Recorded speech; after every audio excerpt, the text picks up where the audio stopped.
Ambedkar party of India इसको heighted करो ना की रामटेक लोकसभा के अंतर्गत हिंगना विधानसभा में उपस्थित भारत के नागरिकों, रिपब्लिकन पार्टी ऑफ इंडिया कोबरागढ़े के अध्यक्ष जी यशवंत तेलंग जी, राजश्री शाहू महाराज संस्था के ठाकरे जी, एपीआई के तमाम पदाधिकारीगण, आज की यह जो जनसभा यहाँ पर आयोजित की गई है। आप लोग सब जानते हैं कि अम्बेडकर पार्टी ऑफ इंडिया ये देश में 18-20 राज्यों में ये आज अस्तित्व में है और पूरे देश में मिशन 2024 कुछ राज्यों में 23 में चुनाव आ रहे हैं जो एपीआई के लिए महत्वपूर्ण राज्य है। वैसे तो इस साल भी कुछ राज्यों में चुनाव है और विशेषतः लोकसभा का चुनाव 2024 में है और महाराष्ट्र की विधानसभा में 24 का चुनाव होगा। उसके पहले महाराष्ट्र में इस साल लोकल बॉडी इलेक्शंस होने वाले हैं जुलाई के बाद में। तो ये तमाम चीज़ों को ध्यान में रखते हुए महाराष्ट्र में काफ़ी दिनों से जो है जनसभा नहीं हुई थी, तो कुछ पदाधिकारियों ने कहा कि सर महाराष्ट्र में भी जनसभा को संबोधित करें, तो आज की जनसभा उसी संदर्भ में है। आप लोगों को एपीआई के विषय में जो भी जानकारी होगी, मैं समझता हूँ कि उस जानकारी में और ज़्यादा इजाफा करने के लिए आप लोग जो है कुछ बातों को गंभीरता से समझेंगे। एपीआई ये बाकी पॉलिटिकल पार्टीज़ की तरह नहीं है। एपीआई ये देश के लोगों की पार्टी है। एपीआई ये ज्ञान, विज्ञान और मानवता पर आधारित पार्टी है। एपीआई ह्यूमन राइट्स पर आधारित पार्टी है। वेरियस पॉलिसीज़ के ऊपर आधारित जो है वो पार्टी है। यानी हमारे देश को हम 20-25 सालों में ओवरऑल डेवलप करके जो भी हमारी देश की समस्याएं हैं, चाहे वो गरीबी हो, चाहे वो पिछड़ापन हो, चाहे वो जाति और तरह की जो विषमताएं हो, भेदभाव हो, चाहे वो किसानों की समस्याएं हो, चाहे वो श्रमिकों की समस्याएं हो, चाहे महिलाओं की समस्याएं हो, SC ST OBC माइनॉरिटीज़ की समस्या हो, युवाओं की सबसे ज़्यादा जो आज समस्या है वो तमाम तरह की समस्याएं हो, ये तमाम चीज़ों को चेंज कर इंडिया को 25-30 सालों के अंदर हम कैसे एक नया scientific developed and human India बना सकते हैं, कैसा वैज्ञानिक मानवतावादी और विकसित भारत बना सकते हैं, जिसको मैं ग्रेट गोंडवाना कहता हूँ। इसके ऐतिहासिक संदर्भ है, उसके विषय में मैं आपको बीच में हो सकता कहीं बोलूँगा। तो ये तमाम नीतियों को डिक्लेयर कर इन नीतियों को साइंटिफिकली एंड सिस्टमेटिकली फॉर्मुलेट कर किन तरह की नीतियों से देश में काम होना चाहिए, किन तरह की नीतियों पर राजनीति होनी चाहिए, ये तमाम चीज़ों को समझकर देश की जनता को सुजान बनाने वाली, नागरिक को सुजान बनाने वाली, देश के लोगों को सुजान बनाने वाली और देश को इस ज्ञान, विज्ञान और मानवता के नीतियों के आधार पर एक ग्रेट गोंडवाना न्यू इंडिया बनाने वाली पार्टी ये एपीआई है। इस लिहाज से जो बाकी पॉलिटिकल पार्टीज़ हैं, उन पॉलिटिकल पार्टीज़ और एपीआई में ज़मीन आसमान का फ़र्क है। इस फ़र्क को आप लोगों को गंभीरता से समझने की ज़रूरत है, क्योंकि मेरा ऐसा मानना है कि देश के पॉलिटिकल पार्टीज़ के ऊपर विशेषतः जिम्मेदारी होती है। क्यों पॉलिटिकल पार्टीज़ के ऊपर जिम्मेदारी होती है? जिन लोगों ने पॉलिटिकल साइंस को पढ़ा है, मानव अधिकारों को पढ़ा है, संविधान को पढ़ा है या वेरियस नीतियों को पढ़ा है, वो लोग ये बात को अच्छी तरह से जानते हैं कि जहाँ जहाँ दुनिया में लोकतंत्र आया या विकास आया, वहाँ धार्मिक संस्थाओं का या सामाजिक संस्थाओं का रोल उसमें नहीं के बराबर रहा है। चाहे वो यूरोप हो, चाहे वो हमारे एशिया में जापान हो, साउथ कोरिया हो, चाइना हो, भले हम कम्युनिज्म को नहीं मानते, मानने की ज़रूरत भी नहीं है, मैं केवल उदाहरण दे रहा हूँ, या अमेरिका हो, या अफ्रीका की अपकमिंग कंट्रीज़ हो, लैटिन अमेरिका की अपकमिंग कंट्रीज़ हो, इन तमाम देशों में जहाँ हम देखते हैं कि बड़े पैमाने पर उन देशों में जिस लेवल का डेवलपमेंट हुआ है, वो डेवलपमेंट को लाने में रोल ना चर्च का रहा है, ना धार्मिक संस्थाओं का रहा है, ना सामाजिक संस्थाओं का रहा है। ये रोल सबसे ज़्यादा जो है वहाँ की पॉलिटिकल पार्टीज़ का रहा है, वहाँ के पॉलिटिकल लीडर्स का रहा है। इसलिए आज भी देखिए अमेरिका में डेमोक्रेटिक पार्टी को 300 साल हो रहे हैं, डेमोक्रेटिक पार्टी को 300 साल हो रहे हैं, कंजर्वेटिव पार्टी को ब्रिटेन में 300 साल से ज़्यादा हो रहे हैं, जापान में लिबरल डेमोक्रेटिक पार्टी को लगभग 100 साल से ज़्यादा हो रहे हैं, यूरोप में सोशल डेमोक्रेटिक पार्टीज को 300 सालों का इतिहास है। ये तमाम चीज़ें जब वहाँ की पॉलिटिकल पार्टीज और लीडर्स ने जब देश की जनता का डेवलपमेंट कैसा होगा, उसके लिए किन तरह की नीतियों की ज़रूरत है, चाहे वो शिक्षा की नीति हो, चाहे वो अर्थशास्त्र और वित्त की नीति हो, चाहे वो कृषि की नीति हो, चाहे वो उद्योग की नीति हो, चाहे वो विदेश नीति हो, इन तमाम चीज़ों के ऊपर जब वहाँ के लोगों ने, वहाँ के लीडर्स ने और पॉलिटिकल पार्टीज ने काम किया और उन देश की जनता को ये बात समझ में आई, तब जाके वो कंट्रीज डेवलप हुई है। ये बात मैं इसलिए आप लोगों को गंभीरता से बताना ज़रूरी समझता हूँ क्योंकि मेरा ऐसा मानना है कि देश में पॉलिटिकल पार्टीज बहुत है, हमारे देश में पॉलिटिकल पार्टीज बहुत है, लेकिन उन पॉलिटिकल पार्टीज और लीडर्स को इंडिया में क्या करना है और कैसे करना है इसकी जानकारी, इसका नॉलेज कम होने की वजह से या जानबूझकर उन चीज़ों को गुमराह करने की वजह से हमारा देश जो है वो पीछे की ओर जा रहा है या प्रॉब्लम में खड़ा हुआ है। आज देखिए इंडिया के अंदर हम क्या देख रहे हैं। महाराष्ट्र की यदि बात करूं तो महाराष्ट्र के राजनीति के राज पॉलिटिकल कॉन्ट्रैक्ट किलर, शायद आप मेरा इशारा समझ गए होंगे, जिनके झंडे का कलर चेंज हो गया। बंबई में पहले 3 कलर वाली इंजन होती थी, अभी जो है वो 1 कलर वाली इंजन हो गई। ये पॉलिटिकल कॉन्ट्रैक्ट किलिंग है, यानी शॉर्ट में आपकी भाषा में कहा जाए तो ये राजनीति का सुपारी किलिंग है, जो आज जो है वो राजनीति के, महाराष्ट्र के राजनीति के राज ने जो है वो लिया हुआ है। अब ये हमारी महाराष्ट्र के अमरावती की एक ताई आ गई, पता नहीं वो ताई जो है वो पॉलिटिक्स करने के लिए कोई चालीसा पढ़ने लग गई। ठीक है, स्वतंत्रता है, मैं ये नहीं कहता हूं, वो चालीसा करने लग गई। अभी उत्तर प्रदेश के अंदर में 2 साल नहीं हुए, 2019 में सुप्रीम कोर्ट ऑफ इंडिया ने बाबरी मस्जिद के ऊपर में अपना डिसीजन दिया, लेकिन हम देख रहे हैं कि 1991 का places of worship special protection provisions act 1991 और ancient monuments and archaeological sites and remains act 1958 होने के बावजूद हम ये देख रहे हैं कि इस तरह की कोशिश हो रही है कि भाई एक जो स्थल था उस स्थल को डिसीजन होने के बावजूद और 40-50 स्थलों की लिस्टिंग जो है वो बनाकर कोर्ट का सहारा लेकर उसके ऊपर में विवाद निर्माण करने की जो है वो कोशिश हो रही है। देश के अंदर में यूक्रेन युद्ध के वजह से, कोरोना के वजह से और उससे ज़्यादा मैं ये कहूँगा कि मोदी सरकार की गलत नीतियों की वजह से यूक्रेन युद्ध हुआ। यूक्रेन युद्ध आज भी चल रहा है, हम ये जानते हैं।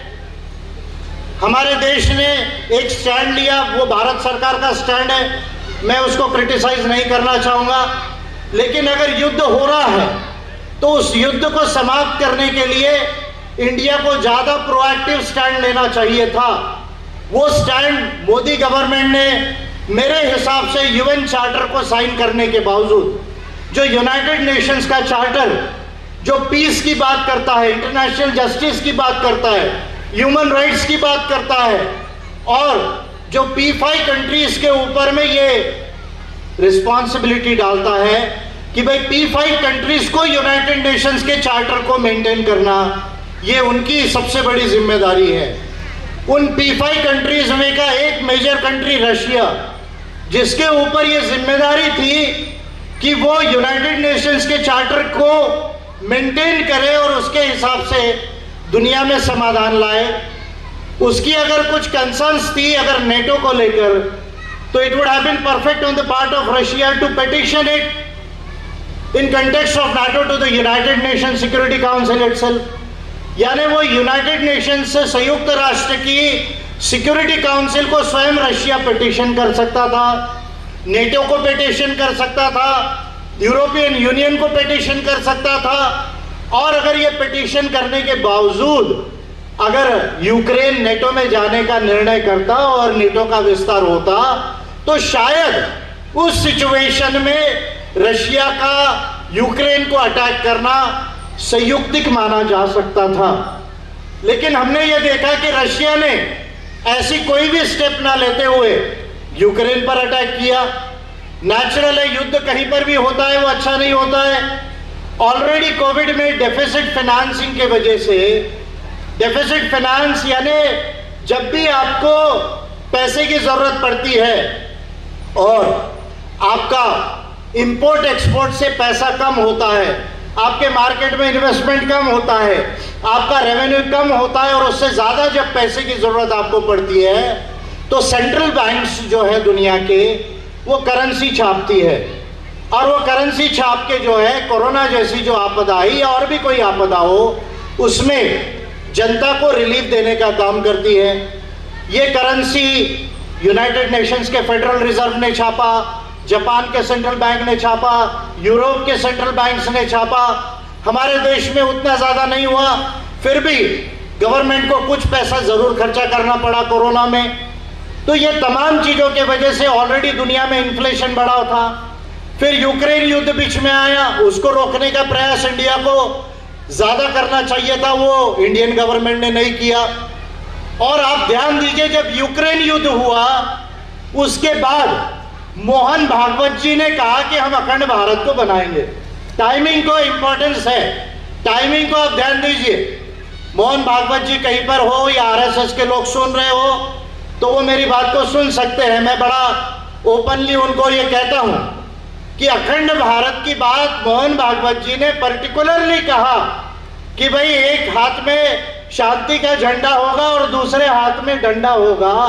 ये डंडे का मतलब होता है कि अगर जरूरत पड़ती है तो हम मिलिट्री ऑपरेशन का ऑप्शन केवल पाक ऑक्युपाइड कश्मीर में नहीं, अफगानिस्तान तक और नेपाल तक और बांग्लादेश तक और श्रीलंका तक भी एक्सरसाइज कर सकते हैं, क्योंकि ये आरएसएस की अखंड भारत की खुद की संकल्पना है। जो खंडित सपना है आरएसएस का, वो अखंड भारत ऐसे एज अ पॉलिटिकल रियलिटी कभी भी जो है वो दुनिया में नहीं था। कल्चरल हो सकता है कि ट्रेड हो, आदान प्रदान हो, लेकिन पॉलिटिकल एंटिटी कभी भी अफगानिस्तान, नेपाल, श्रीलंका, भूटान, ये जो कंट्रीज है वो इंडिया में नहीं थी। पॉलिटिकल एंटिटी ज्यादा से ज्यादा पाकिस्तान और बांग्लादेश इंडिया के साथ में था। तो ये जो हम देख रहे हैं कि पॉलिटिकल टाइमिंग जो है मोहन भागवत जी का है, वो युद्ध को बढ़ाने की बात करता है। यानी वो चांस देख रहा है कि यदि रशिया यूक्रेन में जीत जाता है तो फिर हम इंडिया में इस तरह का मिलिट्री ऑप्शन एक्सरसाइज कर सकते हैं, क्योंकि यूनाइटेड नेशंस के अंदर तो कुछ होना नहीं है। तो यूनाइटेड नेशंस के इंटरनेशनल ऑर्डर को तोड़ने की कोशिश रशिया कर रहा है, उसको इनडायरेक्ट तौर पर जो है, फिर मैं क्रिटिसिज्म नहीं करूंगा, लेकिन मेरा ऐसा मानना है कि मोदी गवर्नमेंट को जो ज्यादा प्रोएक्टिव स्टैंड लेना था वो मोदी गवर्नमेंट ने नहीं लिया।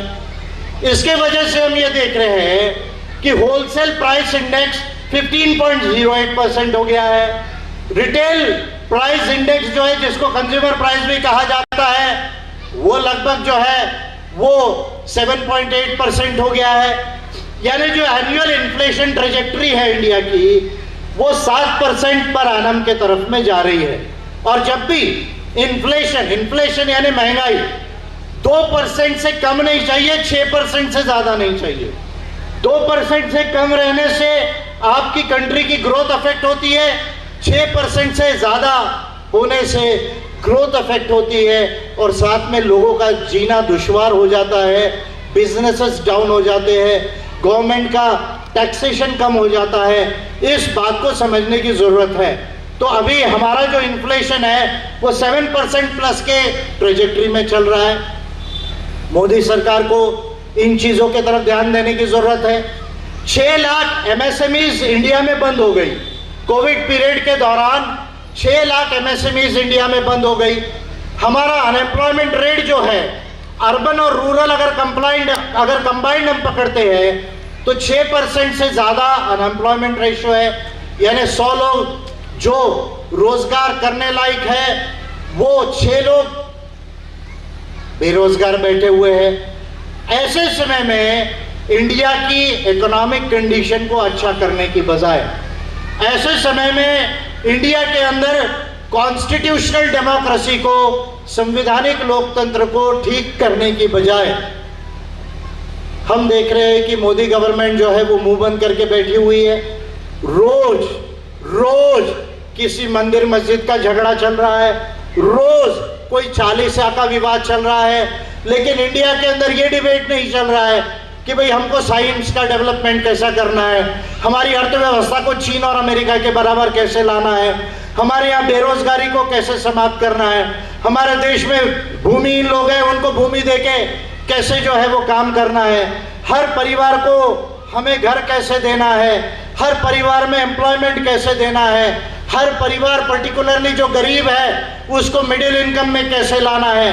ये जो पॉलिसीज के ऊपर बात होनी चाहिए, ये जो डिस्कोर्स होनी चाहिए पॉलिटिक्स में, ये डिस्कोर्स को बीजेपी के तरफ से, और माफ कीजिए मीडिया ये चौथा स्तंभ है, लेकिन मैं सारे मीडिया को नहीं कहूंगा, लेकिन 90% इंडिया का मीडिया जो है वो ये पॉलिटिकल डिस्कोर्स जो होना चाहिए वो डिस्कोर्स को इंडिया के अंदर नहीं दिखा रहा है। इससे देश का नागरिक सुजान नहीं हो रहा है, देश के नागरिक को अज्ञानता की तरफ ले जाया जा रहा है, उसको भ्रमित किया जा रहा है, विद्वेष पैदा किया जा रहा है।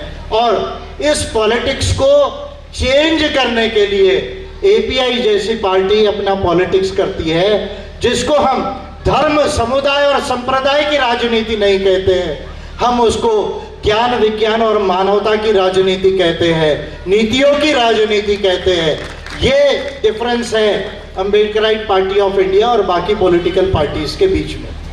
ये एक बेसिक बात है जिसको आपको समझने की जरूरत है। अब मैं कुछ विषयों के ऊपर आप लोगों को डिटेल में बोलूंगा, क्योंकि मेरा हरदम ये मकसद होता है कि आप लोगों को उत्साहित करने के साथ साथ ज्यादा चीजें समझ में आए, ये मेरा हरदम मकसद होता है।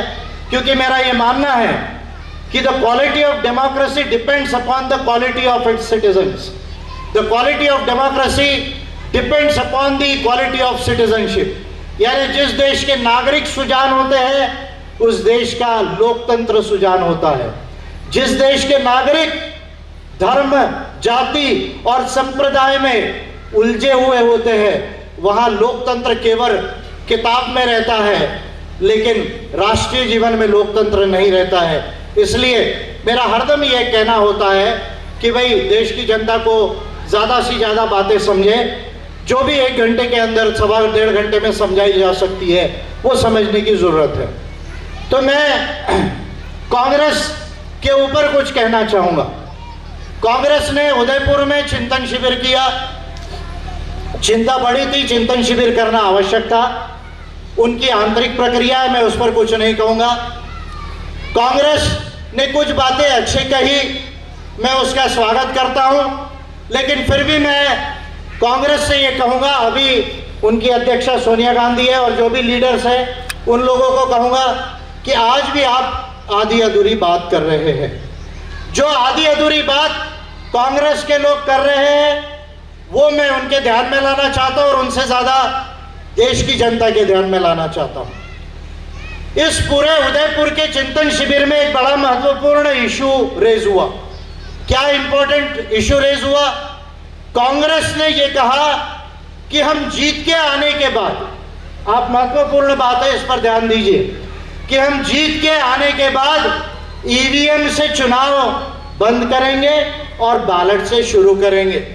मैं कांग्रेस के लोगों को याद दिलाना चाहूंगा, अगर आपको सिलेक्टिव एमनेशिया नहीं हुआ हो तो आप ही वो पार्टी है राजीव गांधी के पीरियड में जिसने ईवीएम को देश में इंट्रोड्यूस किया। उसके बाद पीवी नरसिम्हा राव की जो गवर्नमेंट थी उसने उसको आगे बढ़ाया। पिछले चुनाव तक 2014 तक आप ईवीएम से चुनाव जीतते रहे। 2014 के बाद जो चुनाव है उसमें आप ईवीएम से हारे। कोई दिक्कत नहीं, हार जीत लोकतंत्र में चलती है। मैं महत्वपूर्ण बातें कांग्रेस के लोगों से कहना चाहूंगा कि आपका ये कह देना कि हम चुनाव जीतने के बाद हम ईवीएम को बंद करेंगे और बैलेट को हम लोग लाएंगे, मैं समझता हूं कि ये अप्रोच बिल्कुल सही नहीं है। क्योंकि ईवीएम को अगर आपको हटाना है तो ईवीएम को हटाने के लिए आज भी कांग्रेस को जो प्रयास करना चाहिए वो प्रयास कांग्रेस कर सकती है। क्या वो प्रयास है कि already representation of people's act 1951 and conduct of election rules 1961 में हमारे चुनाव के जो दो महत्वपूर्ण कानून हैं उसमें ऑलरेडी बैलेट लिखा हुआ है। पहले से बैलेट लिखा हुआ है, बाद में ईवीएम जोड़ा गया। यदि आपको ईवीएम हटाना है तो आज भी मेरा यह मानना है कि संसद में 2 दिन और राष्ट्रपति की सिग्नेचर 1 दिन, 3 दिनों में ईवीएम देश से हट सकती है।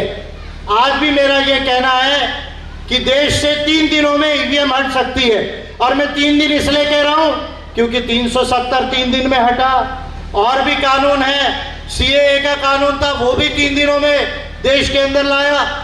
मैं इसलिए 3 दिन कह रहा हूं कि 1 दिन लोकसभा, 1 दिन राज्यसभा, 1 दिन राष्ट्रपति, ये हो सकता है। और अगर फेयर वे में डिबेट करना है तो मैं 3 दिन कभी सजेस्ट नहीं करूंगा, लेकिन 3 महीना, 6 महीना, 2 सेशन में पूरे चीजों को स्टडी कर डिबेट और डिस्कशन करके ईवीएम हट सकती है।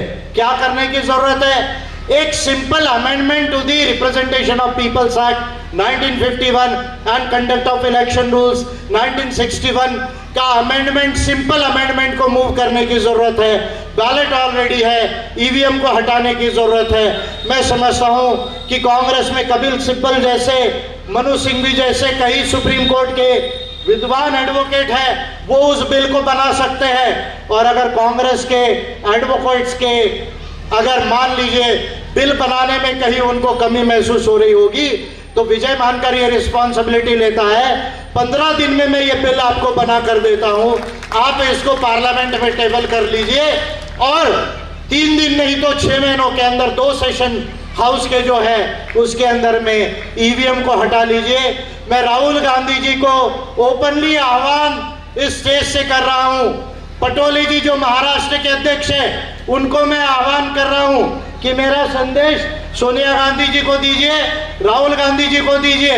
अगर बिल आपको ये सेशन में लाना है तो मॉनसून सेशन आगे आने वाला है।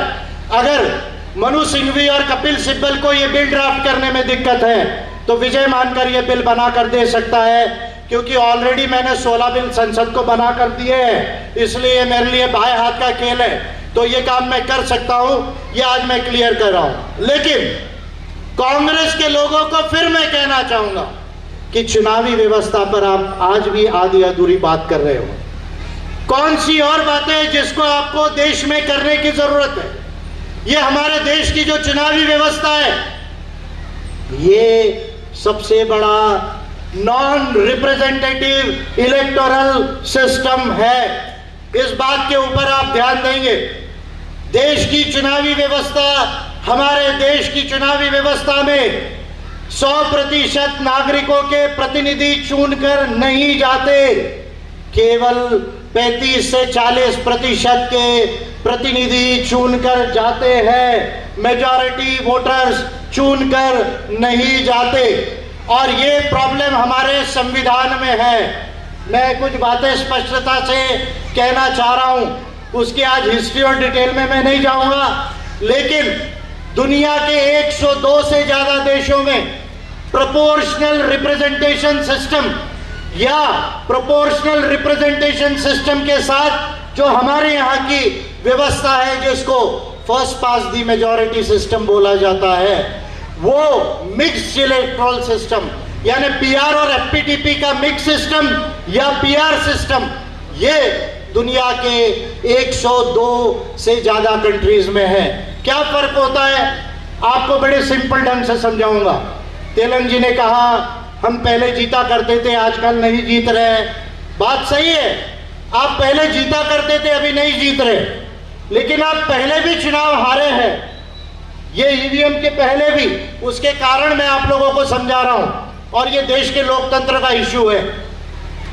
आज गंभीरता से सुनिए, अगर आपको 5 लाख वोट मिलता है रामटेक लोकसभा में, यदि आप 5 लाख वोट लेते एपीआई के लोग, और कांग्रेस हो या शिवसेना हो या बीजेपी हो या राष्ट्रवादी हो या कोई और पार्टी हो, उसको 5 लाख 1 वोट मिल जाता है, केवल 1 वोट आपसे ज्यादा मिलता है, तो वो पार्लियामेंट जाएगा और आप लोगों को घर बैठना है। यानी आपके 5 लाख वोट्स का वैल्यू 0 हो जाता है। पहली बात, जिसको 5 लाख 1 वोट मिला उसको 51% वोट नहीं मिला, उसको कितना प्रतिशत वोट मिला है? 40% वोट मिला है। यानी जिसको 60% वोट नहीं मिले वो लोकसभा जा रहा है या विधानसभा जा रहा है, जिसको 60% वोट जो मिल रहे हैं उसका विधानसभा और लोकसभा में कहीं पर भी रिप्रेजेंटेटिव नहीं है। This is called the majoritarian electoral system, which has been categorically rejected by all the major democracies of the world. And whatsoever democracies have adopted this, including Britain or Trinidad Tobago or Jamaica or Bangladesh or USA or Australia, they have transformed this electoral system to make it more representative. कैसे कैसे इसको representative बनाया, अब मैं आपको बताता हूं। America का चुनाव हुआ, 7 लाख पर 1 सांसद है। हमारे देश में 25 लाख पर 1 सांसद है, 4 लाख पर 1 विधायक है। हमारे सांसद को बॉर्डर नहीं मालूम, 350 किलोमीटर से ऊपर लोकसभा की बॉर्डर है, 40 किलोमीटर से ऊपर विधानसभा की बॉर्डर है। हमने कहा, हम भी स्लोगन लगाते थे पहले। क्या स्लोगन लगाते थे? कि चपरासी का भी वोट एक और राष्ट्रपति का भी वोट एक, ये हमारा स्लोगन था। हम भी स्लोगन लगाते थे, अंबानी का भी वोट एक, अडानी का भी वोट एक और आदिवासी का भी वोट एक। बात सही है, सबको एक वोट दिया है, लेकिन मैं आपको एक सवाल पूछता हूं, यदि चुनाव में अंबानी खड़ा हो और आदिवासी खड़ा हो तो कौन जीतेगा? ये आप मुझे बता। मैं रियलिटी पूछ रहा हूं आपको। यदि अंबानी खड़ा हो और आदिवासी खड़ा हो, रिजर्व सीट नहीं है, जनरल सीट है, तो कौन जीतेगा? बताओ आप मुझे, कौन जीतेगा? सोच के बताना, नहीं समझेगा आपको। कौन जीतेगा? कौन जीतेगा? हो गई लोकतंत्र बंद, स्लोगन बंद। गारंटी से कह रहा हूं, अंबानी जीतेगा, आदिवासी नहीं जीतेगा, गरीब आदमी नहीं जीतेगा। यानी हमारे संविधान ने 1 वोट तो दिया, पर हमारी चुनावी व्यवस्था गरीब आदमी को, माइनॉरिटीज को अपने बलबूते पर चुनकर संसद में, विधानसभा में जाने का इलेक्टोरल सिस्टम गारंटी नहीं करती। क्यों नहीं करती? क्योंकि आपको इलेक्टोरल फंडिंग नहीं है, बजट से चुनाव लड़ने के लिए पैसा नहीं है। मैंने जो 10 बिल बनाए संसद को दिए, मैं पहला लीडर हूं देश का जिसने देश की संसद को 10 बिल बनाकर दिए। और मैं बिल कह रहा हूं, आपकी वो काय तुम्हें देता मोर्चामध्ये तुमचं काय निवेदन नहीं है थे, it is not a representation, it is a bill. मैंने पहला लीडर हूं, 8 संविधान के संशोधन बिल बनाए और 8 दूसरे लॉस के अमेंडमेंट के बिल बनाए। तो ये 10 बिल में मैंने संसद को सजेस्ट किया कि भाई एक इलेक्टोरल फंड बना दो। क्या बना दो? एक इलेक्टोरल फंड बना दो इलेक्शन कमीशन के अंडर, जिसको जिसको टैक्स का एग्जम्पशन चाहिए। अभी भी आप लेते, LIC लेते, क्यों लेते? कि 1.5 लाख में मेरे को टैक्स एग्जम्पशन चाहिए। तो आज जिसको टैक्स एग्जम्पशन चाहिए वो नेशनल इलेक्टोरल फंड में अपना पैसा डोनेट कर दे, वहां से वो पैसा ले ले, अपना टैक्स एग्जम्पशन ले ले। वो फंड से हर पार्टी को और कैंडिडेट को चुनाव लड़ने के लिए पैसा दे, और 1000 रुपए के ऊपर जो भी खर्चा हो रहा है उसको चेक से लिया जाए, ताकि कोई उसका मैनिपुलेशन ना कर सके। और 1000 के ऊपर अगर चेक से लेंगे तो आपके अकाउंट प्रॉपर रहेंगे, जो आप इलेक्शन खर्चा में अकाउंट देते, प्लस टैक्सेशन GST भी उस अमाउंट के ऊपर, वो जो भी झंडा बनाएगा, दुपट्टा बनाएगा, साउंड लगाएगा, रैली लगाएगा, उसमें GST भी गवर्नमेंट को मिल जाएगा। और मैंने ये जो फॉर्मूला दिया, आपको मजे की बात बता रहा हूं, मैंने कैलकुलेशन करके दिया। क्या कैलकुलेशन करके दिया? अभी कांग्रेस के लोग कह रहे हैं महिलाओं को रिजर्वेशन के फेवर में है।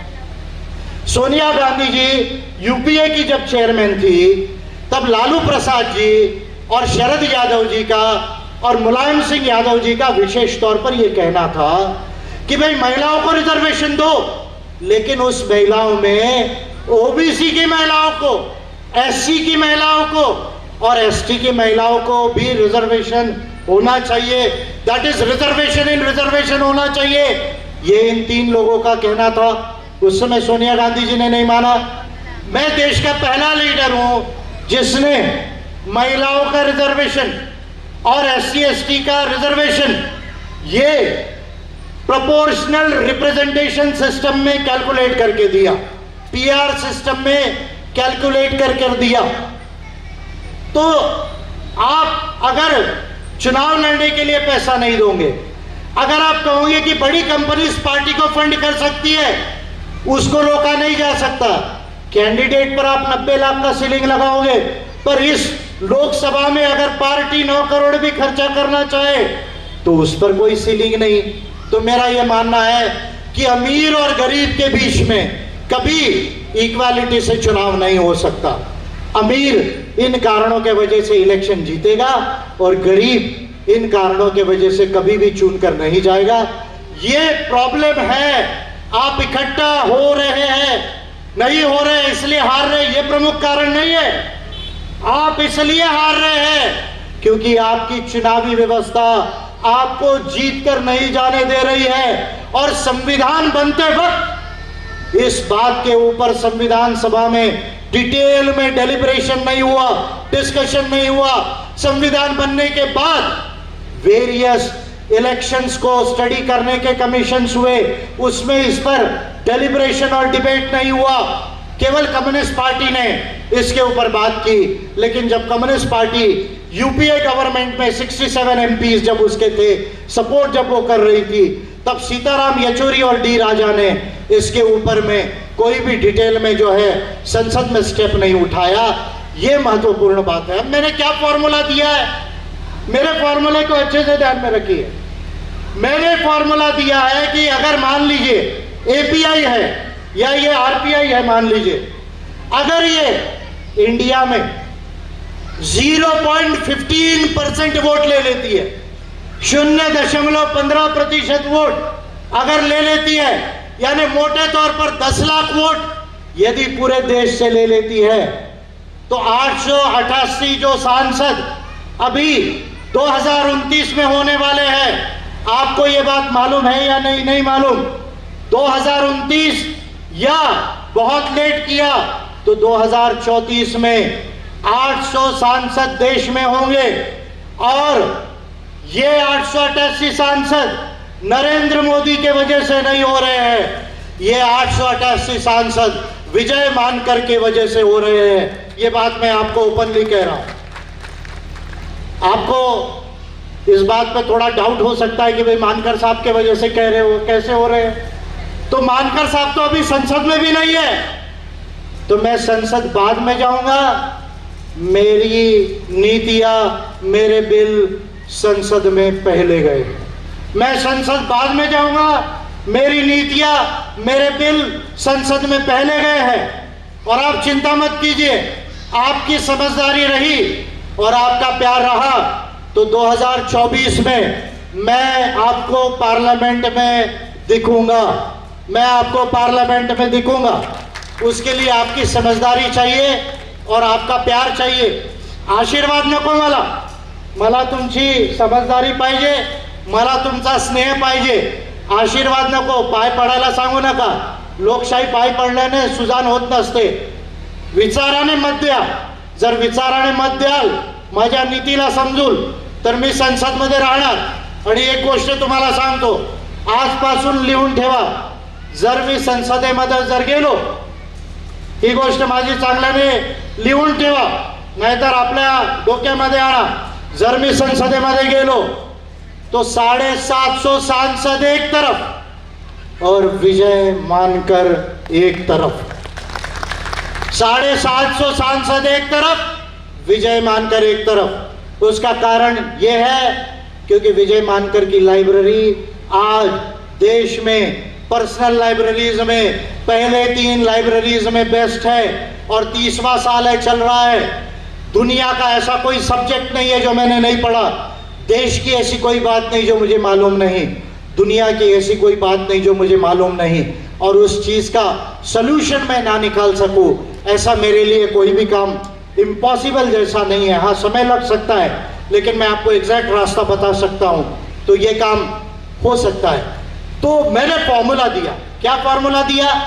काय फॉर्मूला दिला की जर 0.15% जर कोणत्या पार्टीला पूर्ण देशामध्ये जर मत मिळाले तर 888 जे आपले मेंबर पार्लमेंट्स आहेत त्याच्यापैकी 2 मेंबर पार्लमेंट जाणार। That is my formula. म्हणजे यशवंत तेलंगणा जर मला लोकसभेमध्ये पाठवायचं आहे तर मला काय प्रयत्न करायचा आहे कि एपीआई आरपीआई के अलायंस में या तो ये एपीआई के टिकट में खड़े हो जाए या तो आरपीआई में खड़े हो। मुझे सिर्फ इतनी कोशिश करना है कि एपीआई को 10 लाख वोट मिल जाए और आरपीआई को 10 लाख वोट मिल जाए तो ये भी संसद जा सकते हैं। लेकिन कांग्रेस के लोग आज भी प्रोपोर्शनल रिप्रेजेंटेशन सिस्टम पे बात नहीं कर रहे, इलेक्टोरल फंडिंग पर बात नहीं कर रहे। ये कंपनीज जो पैसा देती है इसको बंद किया जाना चाहिए, इस पर बात नहीं कर रहे। कैंडिडेट पर सीलिंग है, पार्टियों पर सीलिंग होना चाहिए, इसकी बात नहीं कर रही है। मीडिया, हमारे जैसे जो लीडर्स हैं जो देश को सही बात बता रहे हैं उनको दिखाती नहीं है, अंगू मंगू चंगू को टेलीविजन पर बैठाती है और उनको दिखाती है। अरे एक आध बार विजय मानकर को दिखाओ ना टेलीविजन पे, नहीं बीजेपी के तमाम लीडर्स का पसीना निकल गया इस देश में तो फिर याद कर लेना कि किसने अपनी माँ का दूध पिया इस इंडिया के अंदर में। जरा एक बार बुलाकर तो देखो आप। चलो नरेंद्र मोदी को छोड़ दो, उसको क्या बुलाते, वो तो वैसे ही अनपढ़ है, जिधर जाता है उधर की टोपी पहनता है और टोपी पहनाता है, उसको छोड़ दो। जो आपके सबसे मिनिस्टर्स में इंटेलिजेंट हो आप उनको ला लो, रविशंकर प्रसाद को ला लो, निर्मला सीतारमन को ला लो, इन दोनों को छोड़ दो, अमित शाह और इनको किसको, नरेंद्र मोदी को, इनको कुछ नहीं आता। देख लो एक बार कि देश में किसको आता है, लेकिन मीडिया दिखाएगी नहीं। क्यों नहीं दिखाएगी? क्योंकि दिखाएगी तो पता चल जाएगा कि देश में सही लीडर्स कौन है, सही पार्टीज कौन है। तो मीडिया रेगुलेशन की बात कांग्रेस नहीं कर रही है, ईवीएम को कह रही है जीत के आने के बाद हटाएंगे। राहुल गांधी जी, आप रात में सपने देखा करते थे, आजकल दिन में भी सपने देखने लग गए। अरे अगर ईवीएम रहेगी तो क्या आपकी मेजॉरिटी 272 देश में आएगी? पहले ये बात तो सोच लो। और इसलिए मैं सोनिया गांधी और राहुल गांधी जी से कहना चाहता हूं और हमारे पटोले दादा से कहना चाहता हूं कि ईवीएम को हटाने के लिए इस मॉनसून सेशन में बिल लाओ। वो बिल अगर आप नहीं बना सकते तो मैं बना कर देता हूं। और देश भर में अगर आंदोलन नहीं भी करते हो तो मीडिया आपके पास है, कम से कम नेशनल लेवल पे डिबेट करो कि EVM is not a transparent process for democracy. ये कभी भी टैंपर की जा सकती है, इसका कोड, सोर्स कोड चेंज किया जा सकता है। ये बात को जो है आप बोलने की हिम्मत दिखाओ और अगर आपको बीजेपी से डर लगता हो तो मेरे को साथ में रख लो टेलीविजन पे, और फिर देखते हैं कि ईवीएम का डिबेट कैसे इंडिया में सेटल नहीं होता। ये बात आपको समझने की जरूरत है। तो कांग्रेस क्या ये कहना कि भाई हम ओबीसी के लिए भी हम रिजर्वेशन लाएंगे, पॉलिटिकल रिजर्वेशन मैं वेलकम करता हूं। ओबीसी का पॉलिटिकल रिजर्वेशन होना चाहिए, इसको मैं वेलकम करता हूं। ओबीसी का इस महाराष्ट्र के भी लोकल बॉडी में ओबीसी के रिजर्वेशन के बगैर चुनाव नहीं होना, ये सही नहीं है। ओबीसी का आरक्षण ये 27% से 40-45% बढ़ना चाहिए, ये मैं क्लियर व्यू का हूं। और ये बात मैं पिछले 5 सालों से कह रहा हूं, जब मराठा आरक्षण का आंदोलन देश में महाराष्ट्र में चल रहा। मराठा आंदोलन के विषय में मुझे सिंपैथी है। मैंने कई बार पब्लिकली इन बात पर कहा, कई बार मैंने ओबीसी के लीडर से ये बात कही, काय मी सांगितलेलं आहे आणि शरद पवारांना मला हे बोलायचं आहे, यशवंतराव चव्हाणांना मला हे बोलायचं आहे, नाना पटोलेंना मला बोलायचं आहे, आणि आमचे बंधू इथे बसलेले आहेत ठाकरेजी, तुम्हाला सुद्धा सांगायचं आहे। माझी एक गोष्ट लक्षात घ्या, मराठा आरक्षण केस मध्ये Supreme Court of India has categorically ruled what decision it has given कि भारत के संविधान में 50% से ज्यादा आरक्षण का प्रोविजन नहीं है। ये बात सुप्रीम कोर्ट ऑफ इंडिया ने मराठा आरक्षण केस में 7वीं बार फिर से कहा, जो इंदिरा स्वामी वर्सेस यूनियन ऑफ इंडिया के केस में 1992 में कहा। और सुप्रीम कोर्ट ऑफ इंडिया ने ये बात 16(4) के आधार पे कही, 15(4) के आधार पे कही, उसके बाद 16(5), 16(6) के आधार पे कही, और 340 के आधार पे कही, और साथ में ये एक बात महत्वपूर्ण कही। क्या कही? कि ये हमारा कहना नहीं है, संविधान में इसका प्रोविजन नहीं है, और संविधान बनाने वालों की महत्वपूर्ण बात है, आप ध्यान दीजिए, ये बात आपको कोई नहीं बताएगा, लेकिन विजय मानकर बताएगा। संविधान बनाने वालों की ये सोच थी कि आरक्षण माइनॉरिटी सीटों के लिए होना चाहिए। मराठा आरक्षण का केस उठा के आप पढ़ लो, आपको मिल जाएगा, ऑन रिकॉर्ड है।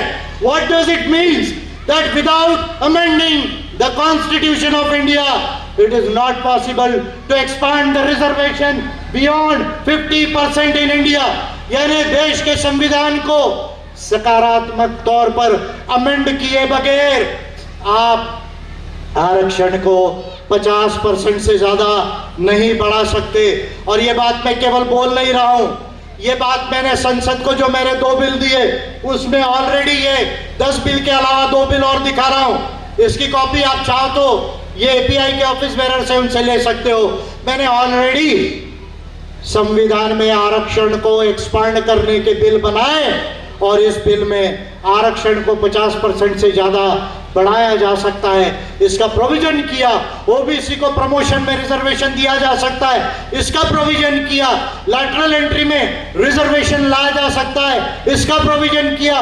और माइनॉरिटीज और महिलाओं को जुडिशरी में रिप्रेजेंटेशन दिया जा सकता है, इसका भी प्रोविजन किया।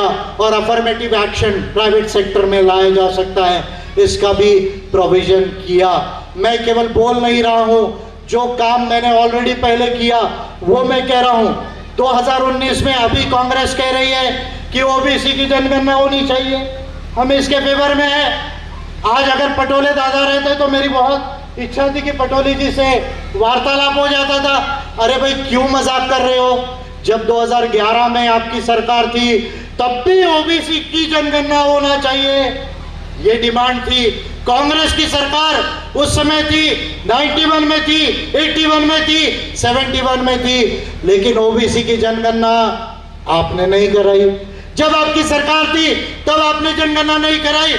जब सेंसस होने का समय आ गया, मजे की बात देखिए, अमित शाह जी बोल रहे कि अभी हम सेंसस करेंगे, इलेक्ट्रॉनिक सेंसस, ई सेंसस करेंगे, तब कांग्रेस के लोग कह रहे हैं कि नहीं भाई ओबीसी की जनगणना होनी चाहिए।